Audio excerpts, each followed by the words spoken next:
Hi, this is Dennis with Second Chance Tackle. Today we're going to work on a classic. We're going to see a couple of classics over the next few days as I acquired a box of older reels, vintage reels if you will, that a buddy of mine just keeps seeming to bring by. And for whatever reason I seem to get a lot of requests for these older Daiwas. In this case it's the 7290D. It's about a 30 size reel. It was a nice reel at the time, and quite honestly, I think this one was probably a $10 reel from a flea market. And this is the type of reel typically you're going to find somebody's cleaning out their basement. Somebody had a reel as a kid, had it attached to a pole, and just kind of went away and kind of didn't work very well anymore. Like this one's got a sticking bail.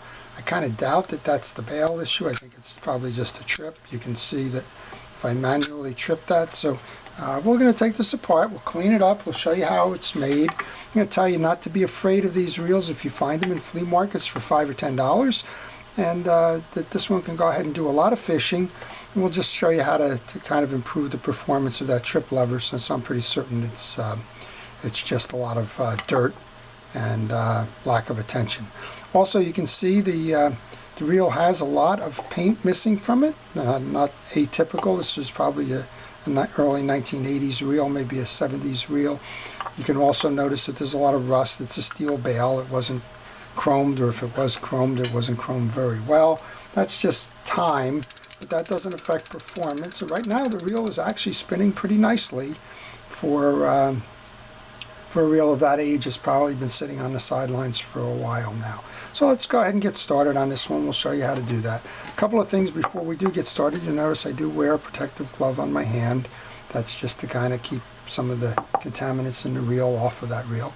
I use a parts tray. It's just the bottom of a milk jug, but that holds all of the pieces and parts that I take off the reel, so that I know where to go find them when it's time to go put them back together.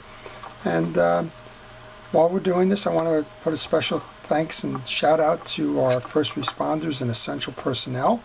I do want to thank you for everything it is that you're doing during the pandemic, and your efforts go a long way to keeping us safe and healthy as we all kind of combat this. So thank you for everything that you do.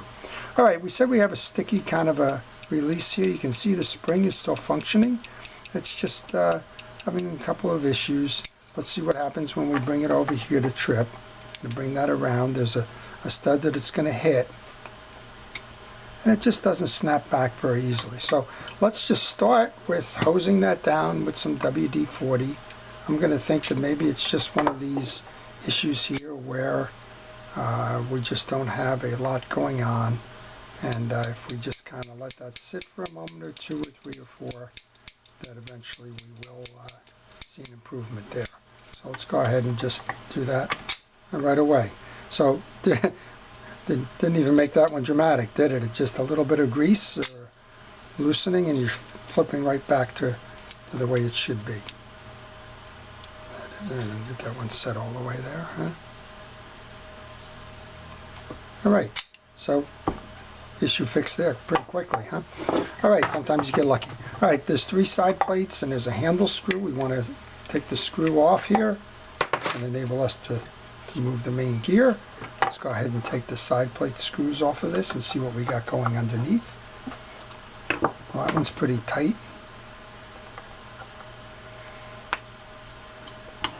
You want to make sure you have the right screwdriver bleed for the screw, otherwise you'll risk stripping it out.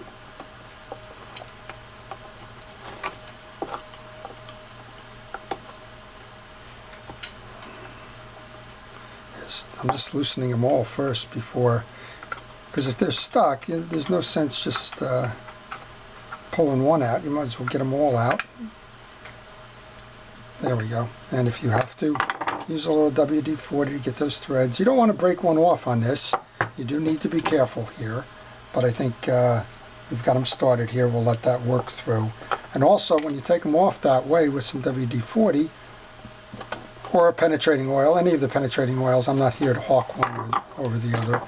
If you have Liquid Wrench, if you have Ace Hardware, if you have Master Blaster, although I don't like the smell of that, but if you have any penetrating oils, they're going to work fine.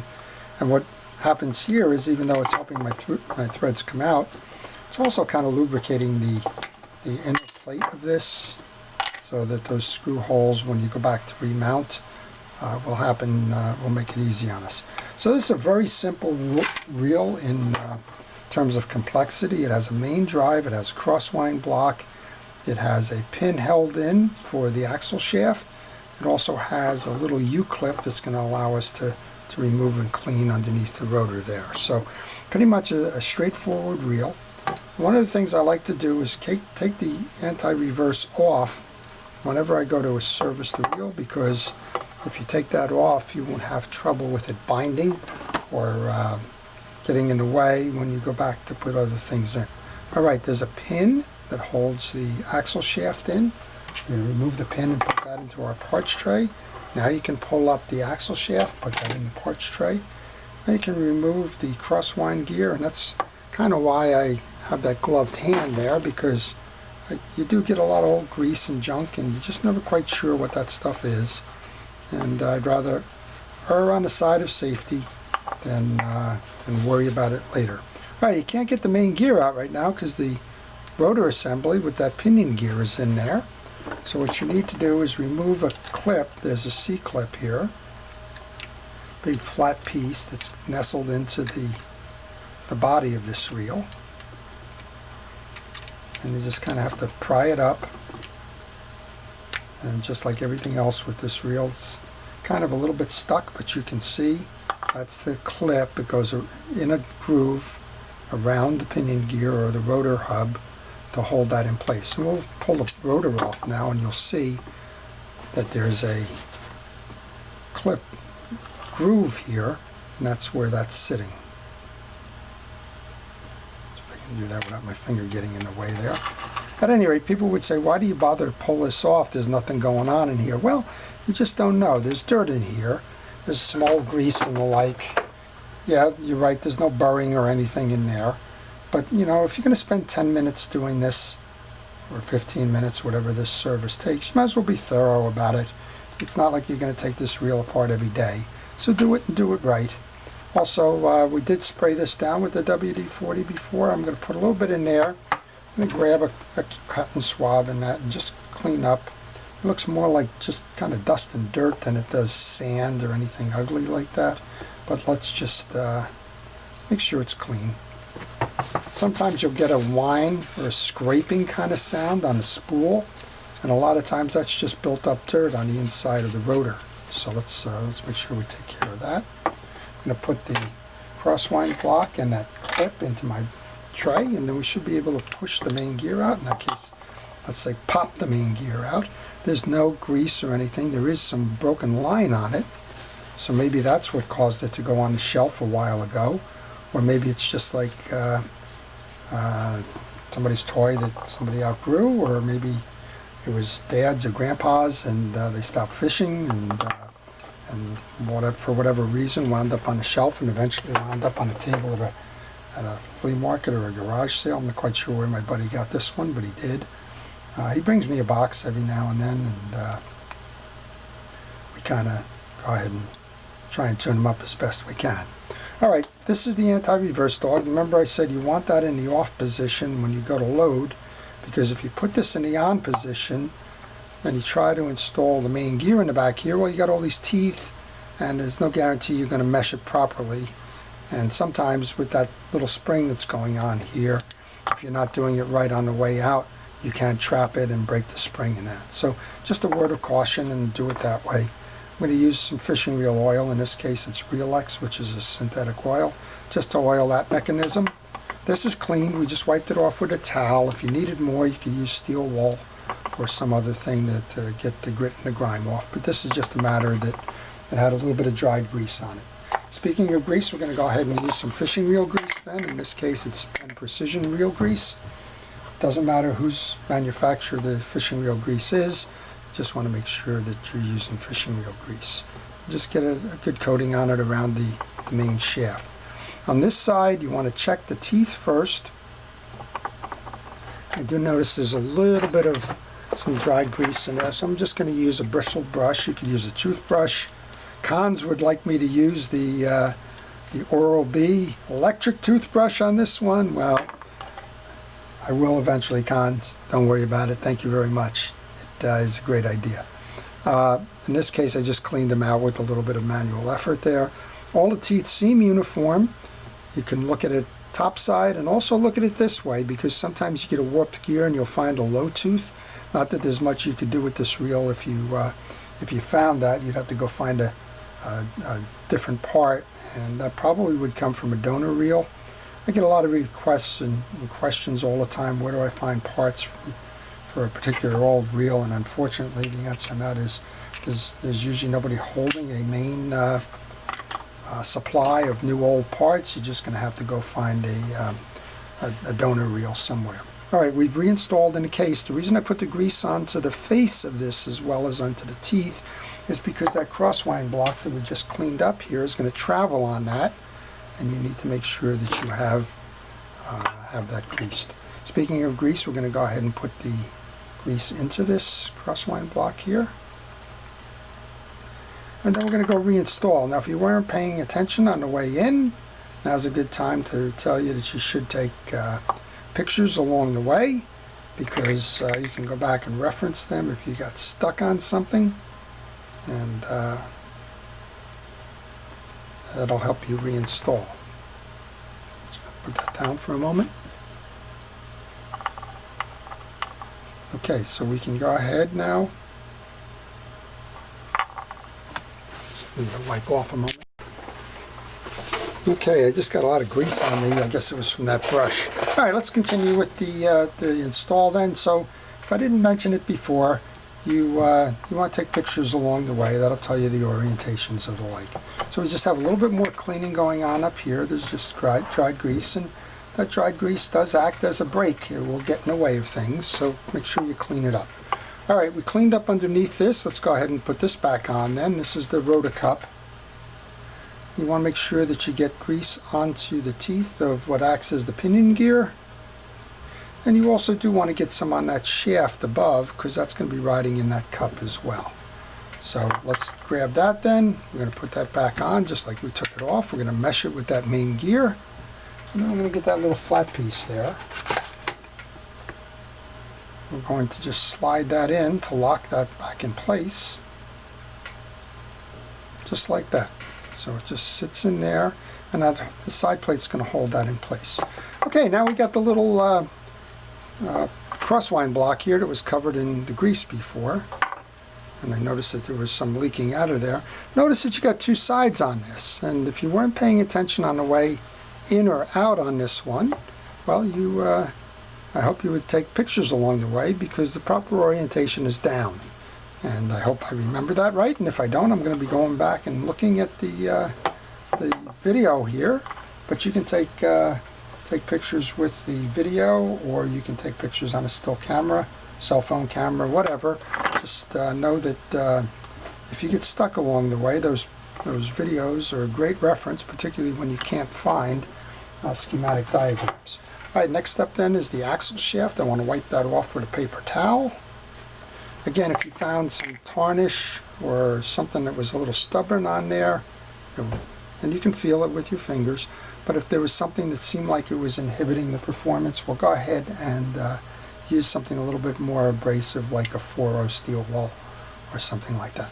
Very light coat of grease on this one. You don't want to put too much on, because it's only going to get stuck in here. Then we can thread this through, find the hole. Here's the hole. Find that hole, and then make sure that it lines up with the hole in the crosswind block, and that it travels through the holder here. And you can put that pin back in, and then you can put the arm back on. And this is a good time to give it a test while everything's still open inside.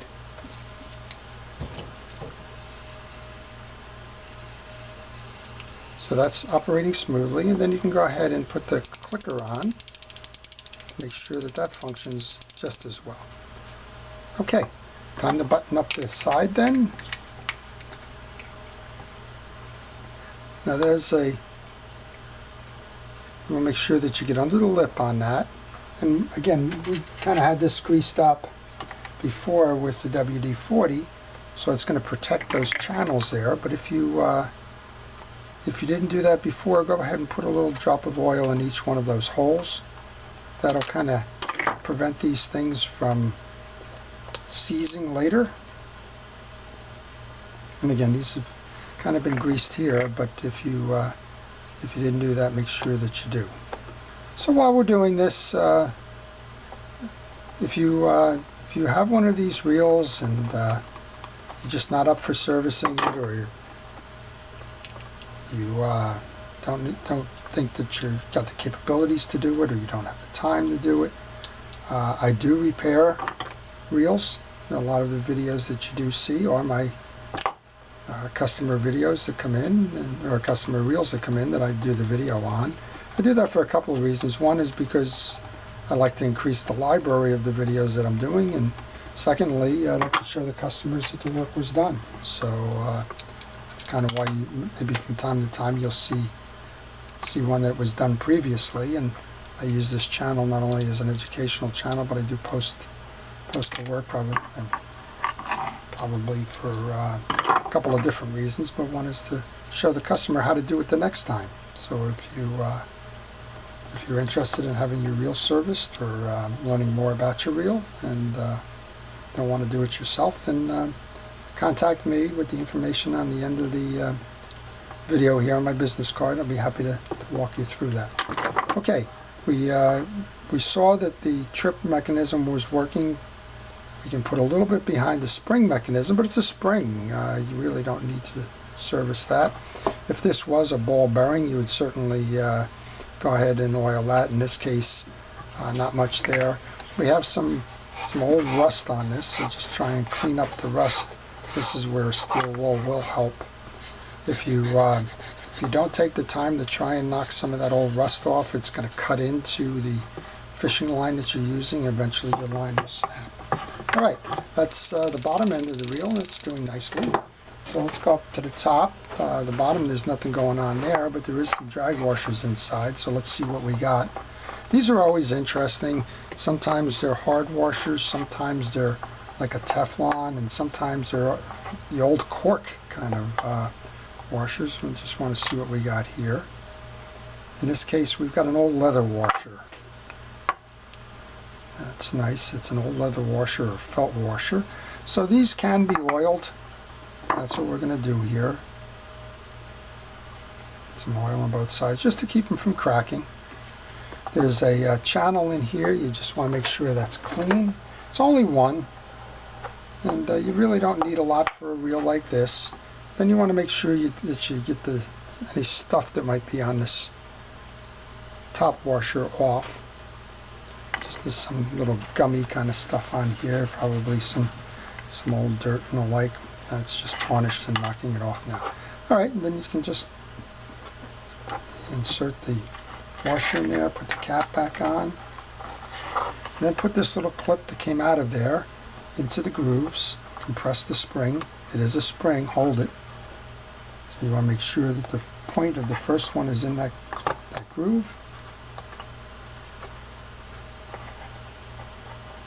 And just need most of the time you can do this by hand. There you go, that's done. All right, so that's essentially the servicing of this. We'll just tighten this down, make sure that it's working. I have no doubt that it does. But just, it's always good practice, particularly if you're doing fishing reels by mail. You don't want to put something back into the mail and have the customer say, yeah, but the drag didn't tighten. Well, you had that opportunity right now to do that, and we're tight. So just go ahead and take the extra minute or two and do that, and we'll make sure that that bail is flipping now. Look at that, doing just what it should be doing.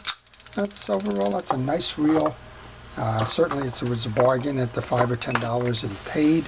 This reel, though cosmetically missing some paint, a little bit of rust on here, that we have a smooth wire now, even though there's rust discoloration on it, the wire is smooth, so that won't cut into the line.